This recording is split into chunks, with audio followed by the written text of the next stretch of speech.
If you compile a list, of the most shamed men in the entire Bible, Judas Iscariot will come up every single time as the lost disciple.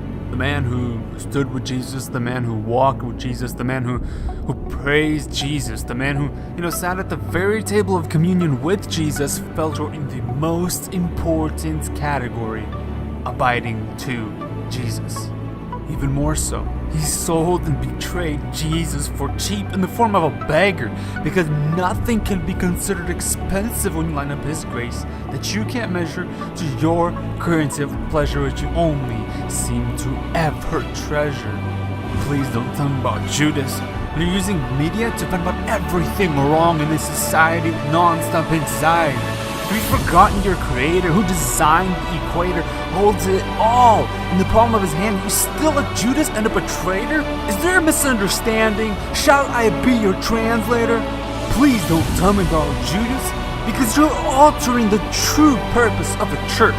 A church isn't a red carpet for people who drive the most expensive cars and dress extra fancy. No! Instead, it's a hospital for the hurt and broken, spreading news of the newly paid ransom.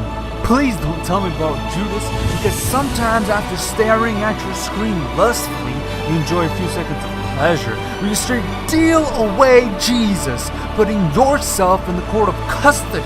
Please don't tell me about Judas, because you denounce Christ's name every time you lie, assuming his sacrifice can be put on hold.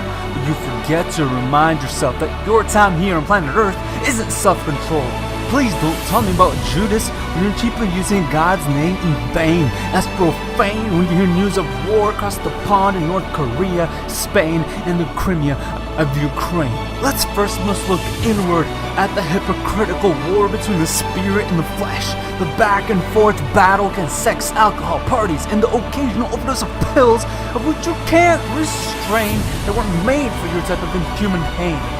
Your type of prescription can only be found on one type of terrain, and that's on the ground at elevation 0, at your knees by the cross, where the insane war of sin is complete and victoriously ever reign, putting your sin as far as the east from the west, and destroying any possible history of shame. Come to the cross, but if you're waiting for another day, please don't tell me about Judas, because you're doing the exact same.